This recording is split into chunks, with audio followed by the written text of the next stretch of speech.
আব্দুর রাজ্জাক বিন ইউসুফ বলেছেন আপনি কোরআন হাদিস বোঝেন না, ওনার ব্যাগ টানাটানি করতেন। আপনার মন্তব্য কি? আচ্ছা, যাই হোক, আমাকে একটা কেউ এরকম একটা মানে ভিডিও দিয়েছিল, শেখ আব্দুর রাজ্জাক বিন ইউসুফ হাফিজুল্লাহকে প্রশ্ন করছেন যে ভারতের বেয়াদা রাহুল হোসেন প্রসঙ্গে কিছু বলেন। তো আমার যতটা মনে আছে, আমার স্মৃতিশক্তি থেকে বলছি, উনি সম্ভবত এইভাবে বলা শুরু করেছিলেন যে আমি জানি না, তার সম্পর্কে আমি অবগত নই, তবে আমার জানা মতে তার কোরআন হাদিস না জানা থাকারই কথা। তারপর এই কথা বলে তিনি বলেছিলেন সম্ভবত আমার যতটা স্মৃতিতে আসছে, তবে যখন আমি যেতাম ভারতে সেই সময় ব্যাগ টানাটানি করতেন, কিছুক্ষণ থেমে বলেছিলেন, তবে তার কথাবার্তা চলন বলন ভালো। আমার যতটুকু মনে হচ্ছে এইভাবে বলেছিল, তাই কি না? তো প্রথম কথা, আসলে শেখ তো অনেক ব্যস্ত মানুষ, দুটো মাদ্রাসার তিনি দায়িত্বে আছেন এবং অনেক ব্যস্ত, আমাদের চাইতে আপনাদের চাইতে অনেক ব্যস্ত। ব্যস্ত না ভাই? অনেক ব্যস্ত এবং অনেক টেনশনে থাকেন এবং অনেক ব্যস্ত এবং বয়স হয়ে গেছে, প্রতিদিন অজস্র প্রোগ্রাম করছে, কত মানুষের সঙ্গে দেখা হচ্ছে, কত মানুষের কথা মনে রাখবে।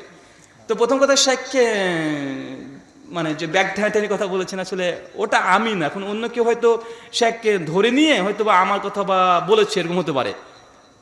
মানে শেখ মনে করছে মানে এই মানে ওই ছেলেটাই নাকি এরকম কিছু হয়তো ধরে নিয়ে বলেছে, যে আমার সঙ্গে শেখের মানে ইন্ডিয়াতে এমন কিছু ঘটনা ঘটেনি। আর যদি শেখের যদি ব্যাগ ধরারও যদি আমি সুযোগ পেতাম, তো আলহামদুলিল্লাহ, সুম্মা আলহামদুলিল্লাহ, আমাকে তুমি সেই জায়গাটাও দিও, শেখের পাশে থেকে ব্যাগটা অন্তত বহাতে পারি, তাহলে আমি খুশি, আলহামদুলিল্লাহ।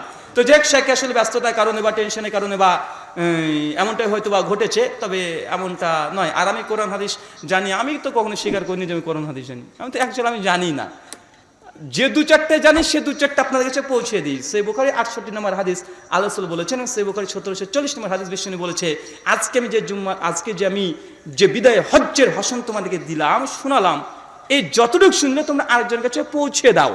তো আমি যতটুকু কোরআন হাদিস 2, 1, 3, 4 যা কোরআন হাদিসের আয়াত জানি সেগুলো আপনার কাছে পৌঁছিয়ে দেয়, আর আমার দায়িত্ব মনে করি, তাই আমি দায়িত্ব পালন করছি। সেই বুখারী হাদিস 3461 আল্লাহ রাসূল বলছে, বাল্লিগু আন্নী ওয়াল আয়া, একটা আয়াত যদি জানা থাকে তুমি সেটাও পৌঁছে দাও। তা আমি আসলে কোরআন হাদিস যে জানি, আপনারা অনেকে মনে করেন, তা আমি তো নিজে বলি যে আমি কোরআন হাদিস খুব বেশি জানি না, বুঝিও না, যতটুকু জানি ততটাই আমি আপনার কাছে পৌঁছানোর চেষ্টা করি।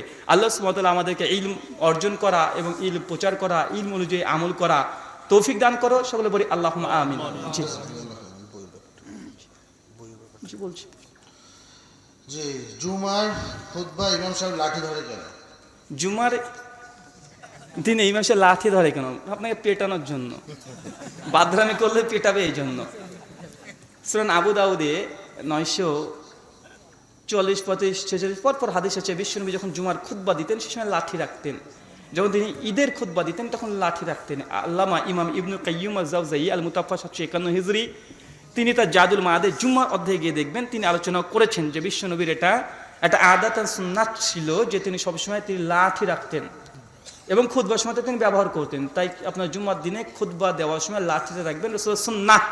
এটা খুব গুরুত্বপূর্ণ সুন্নাহ নয়, তবে করলে এটা ভালো। তবে কেউ যদি লাঠি ব্যতীতই খুতবা দিয়ে দেয় কোনো সমস্যা হবে না, খুতবার চারানা বিন্দু পরিমাণে, সরিষা দানা পরিমাণে কোনো প্রভাব পড়বে না। তবে আমরা আহলুল হাদিস, আমরা সুন্নাহকে পছন্দ করি, ভালোবাসি, সম্ভব হলে কেন সুন্নাত আদায় করব না? কথা বুঝতে পারছেন তো?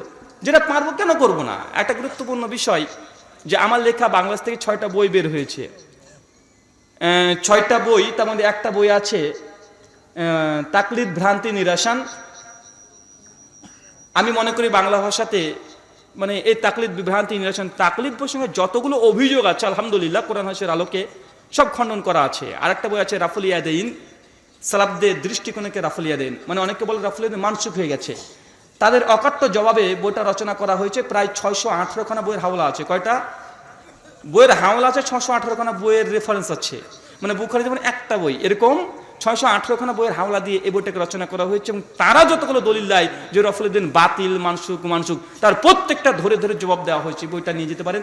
আর একটা বই আছে মৃত ব্যক্তির জন্য জীবিতদের করণীয় এবং বর্জনীয়, বাপ মারা গেলে, মা মারা গেলে আপনি কি করবেন আর কি করবেন না, এই মর্মে।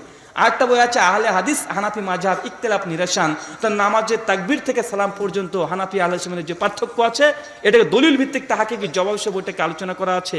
আরেকটা বই আছে, সম্ভবত মনে পড়ছে না, যাই হোক টোটাল 6টা বই আছে। 6টা বই 300 টাকা না বাংলাদেশ? 350। 350। 6টা বই আছে একদম প্রকাশনী থেকে নেওয়া আসা, 350 টাকা আমাদের লাভের জন্য নয়। 6টা বই এমনি দোকান থেকে কিনতে গেলে প্রায় 400-450 টাকা লেগে যাবে। 350 টাকা 6টা পুরো বইয়ের সেট যারা নিতে চাইবেন নেবেন। এবং আমি বলবো যে অন্ততপক্ষে বইগুলো আমার জানা মতো আমি যেগুলো লেখার চেষ্টা করছি, যেই সমস্যাগুলো আপনারা ফেস করেন, সর্বদা প্রশ্ন আসে আমাদের হানাফি ভাইদের তরফ থেকে যা দাওয়াতি কাজে নতুন নতুন এসেছেন, ইনশাল্লাহ বইটাতে প্রত্যেক পৃষ্ঠায় পৃষ্ঠায় একটা ইলমের একটা আপনার জন্য একটা আকর্ষণমূলক কিছু থাকবে ইনশাল্লাহ।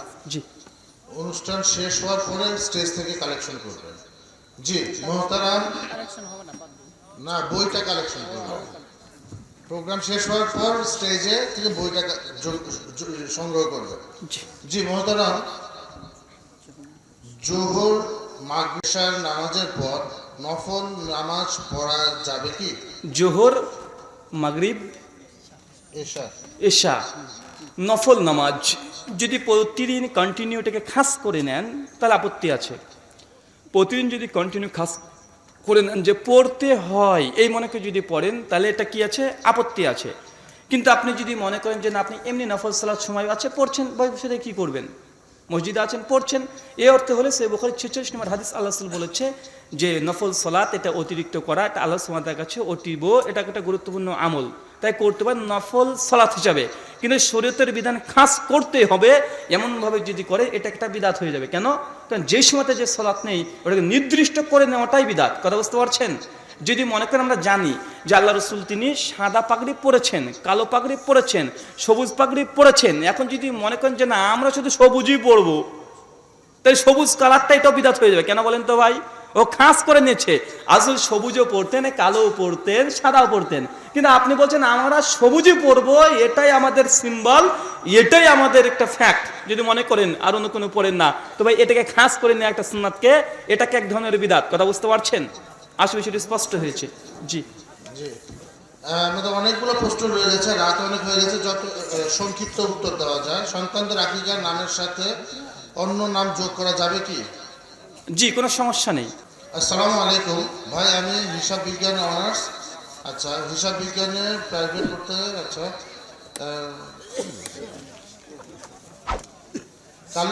কালোজিরা সকল রোগের ঔষধ, এ কথা নাকি মিথ্যা? নিউ ইয়র্ক সজল বলেছেন। কালজিরা এটা যে মানে সমস্ত রোগের ঔষধ, এটা নাকি মিথ্যা, এখানে কোনো একজন ব্যক্তি বলেছে বা আল্লাহ রসুল বলেছে। সহিহ বুখারীর হাদিস যেখানে আল্লাহ রসুল বলছে কালো জিরা এটা সমস্ত রোগের ঔষধ মৃত্যু ব্যতীত। এখন কোনো সজল পজল যেই বলুক না কেন, কেউ যদি বলে থাকে এটা সম্পূর্ণ সে ব্যক্তি পাক্কা মিথ্যুক। যে বলেছে আল্লাহ রসুল কখনো মিথ্যা কথা বলতে পারে না। আর কেউ যদি বলে যে আমরা হাদিসকে অস্বীকার করি, হাদিস আছে বুখারীতে মানবো না, ইমাম বুখারী 200 বছর আগে বলে গেছে, তো ভাই এর জন্য একটা আলাদা বক্তৃতার প্রয়োজন আছে। হাদিস হুজ্জাতিয়া হাদিসের উপরে এ ব্যাপারে আমাদের আলোচনা আছে, শ্রবণ করতে পারেন। জি, আজওয়া খেজুর খেলে নাকি বীজ ধ্বংস হয়ে যায়? জি, সহিহ বুখারীর হাদিস আছে, স্পষ্ট সহিহ সনদে প্রমাণিত আছে। আর প্রথম কথা, এই প্রশ্ন যেগুলো করছে, যেগুলো হাদিস যারা অস্বীকার করে তাদের দাবি, তো আমার একটা জবাবই একটা আলোচনা আছে, হাদিস কি শরীয়তের দলিল, এ বিষয়ে একটা ভিডিও বক্তৃতা আছে। তারা যতগুলো হাদিসকে অস্বীকার করার জন্য দলিল ব্যবহার করে সবগুলো আলহামদুলিল্লাহ জবাব দেওয়া হচ্ছে, ওগুলো শুনতে পারেন। যাই হোক, মহান সত্তা আল্লাহর কাছে দোয়া এই প্রার্থনা, আল্লাহ সুবহানাহু ওয়া তাআলা আজকে যে আমরা আলোচনা করলাম, আলোচনা শুনলাম, প্রথমে আমাকে, তারপরে আপনাদের প্রত্যেককে আমল করার তৌফিক দান করে সকলে বলি আল্লাহুম্মা আমিন। আমাদের মধ্যে যেসব যুব ভাইয়েরা এসেছে, আল্লাহ সুবহানাহু ওয়া তাআলা যারা এখনো হালাল উপার্জন করতে পারেন, আল্লাহ তুমি আর রাজ্জাক, তুমি রিজিক দাতা, তুমি তাদের হালাল উপার্জন দিয়ে পরিপূর্ণ করে দাও, সকলে বলি আল্লাহুম্মা আমিন। যারা আমাদের মধ্যে অসুস্থ, আল্লাহ তুমি তাদেরকে শেফায়ে কুল্লিয়া দান করো, সকলে বলি আল্লাহুম্মা আমিন। ও, আমার নাম ব্রাদার রাহুল বাকি আছে। আচ্ছা, আমার নাম ব্রাদার রাহুল কেন? তো যাই হোক, বই আছে কি নিচে আছে না উপরে? বই আছে, বই। আচ্ছা, বই ডান দিকে আছে, বই ডান দিকে আছে, ওখান থেকে যারা প্রয়োজন আপনাদের বইগুলো নিয়ে যাবেন। তো আমার নামের পূর্বে ব্রাদার কেন? ব্রাদার হচ্ছে ইংলিশ শব্দ, যার বাংলা করলে হয় ভাই। আল্লাহ সুবহানাহু ওয়া তাআলা পবিত্র কোরআন সূরা হুজুরাত সূরা 49 আয়াত নাম্বার 10 বলছে ইন্নামাল মুমিনুনা ইখওয়া, নিশ্চয়ই মুমিনরা মুমিনের ভাই, মানে আমি হচ্ছে আপনাদের ভাই, এই জন্যই ভাই। মুমিনরা মুমিনের ভাই। আমাদের ভারতবর্ষে একটা ট্র্যাডিশন আছে, ভারতবর্ষে একটা ট্র্যাডিশন হচ্ছে এটা, যারা অমুসলিমদের সঙ্গে দাওয়াতি কাজ করে, হিন্দুদের মধ্যে খ্রিস্টানদের মধ্যে আমাদের যেটা আছে আলফা আছে, আইআরসি আছে, তো ওখানে আমাদের যারা দায়ী আছে তাদেরকে একটা টাইটেল এটা প্রদান করা হয় এবং দিয়ে থাকে, তাদেরকে ব্রাদার বলা হয়। কাদেরকে ভাই? যারা অমুসলিমদের কাজ করে, দাওয়াতি কাজ করে। শুধু আমি একা ব্রাদার হচ্ছে এমনটা নয়, আরো অনেক বক্তা আছে। আপনি ইন্টারনেট চলে যান, লিখবেন ব্রাদার ইমরান। কি লিখবেন? ব্রাদার ইমরান, যিনি খ্রিস্টানের সঙ্গে, হিন্দুদের সঙ্গে, নাস্তিকদের সঙ্গে অজস্র তার ভিডিও বক্তৃতা আছে, ডিবেট আছে, উনি ইংলিশ ভাষায় বক্তৃতা দেন। আরেকজন আছে ব্রাদার সিরাজুর রহমান, যিনি তেলেগু ভাষায় বক্তৃতা দেয়। কোন ভাষায়? তেলেগু ভাষায়। তেলেগু বোঝেন না? তামিল তেলেগু পার্থক্য আছে। তেলেগু বোঝেন? তেলেগু কিন্তু সুন্দর ভাষা, একদম খুব জজবাতি ভাষা। তেলেগুতে ধরেন একটা তেলেগুর একটা কথা, আর মনে মনে ভারতবর্ষ মানে 18খানা রাষ্ট্রভাষা। কয়খানা বলেন তো? 18খানা রাষ্ট্রভাষা, আর কমপক্ষে 84টা ভাষাতে আমাদের ভারতের মানুষ কথা বলে। আলহামদুলিল্লাহ, মানে যে দেশ থেকে এসেছি 84টা ভাষাতে কথা বলে, 18খানা রাষ্ট্রীয় ভাষা। আর ভারতের টাকার উল্টো পৃষ্ঠাতে দেখবেন 18খানা ভাষায় লেখা থাকে। কেন? কারণ 18খানা ভাষায় রাষ্ট্রীয় ভাষা। আলহামদুলিল্লাহ। আর যতগুলো ভাষা, যা প্রথম যে 18 প্রথম, ওটা বাংলা ভাষা। আলহামদুলিল্লাহ। ভারতের প্রধানমন্ত্রীর নাম কি? নরেন্দ্র মোদী। ঠিক আছে, আচ্ছা যাই হোক। তো ভারতবর্ষের আমাদের যে টাকা আছে, তা প্রথম কোন ভাষা আছে ভাই? কোন ভাষায় স্থান পেয়েছে? কথা বলেন। কোন ভাষা? বাংলা ভাষায় স্থান পেয়েছে। আলহামদুলিল্লাহ। চিন্তা করেন, 84টা ভাষা আছে। তেলেগুতে একটা ধরনের কথা বলছে, ভগবান টেও কাড়ে অন্যেডো তেন্ন পবার্তে জ্ঞানে মানচোড়ো। কিছু বুঝলেন? হ্যাঁ, তেলেগু ভাষা। যাই হোক, আল্লাহ সুবহানাহু ওয়া তাআলা সমস্ত ভাষায় তিনি সৃষ্টি করেছেন। আল্লাহ তুমি আমাদের সকলকে কবুল করো। সকলে বলি আল্লাহুম্মা আমিন। বিশ্বনবী এই মসজিদ শেষ করার সময় একটা দোয়া পড়তেন, সুন্নতি দোয়া, সুবহানাকা আল্লাহুম্মা ওয়া বিহামদিকা আশহাদু আল্লা ইলাহা ইল্লা আনতা আস্তাগফিরুকা ওয়া আতুবু ইলাইক। আসসালামু আলাইকুম ওয়া রাহমাতুল্লাহি ওয়া বারাকাতুহু। কোন ক্লাসে পড়ছেন? তাই? আচ্ছা, কে কে এসেছে?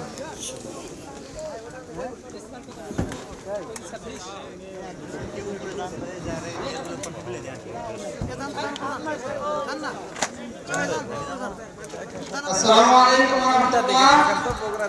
সম্মানিত শ্রোতাবৃন্দ, আপনারা জানেন বার্ষিক চাকরি ইজতেমা রাজশাহী নগর প্রত্যেক বছরই আল্লাহর রহমতে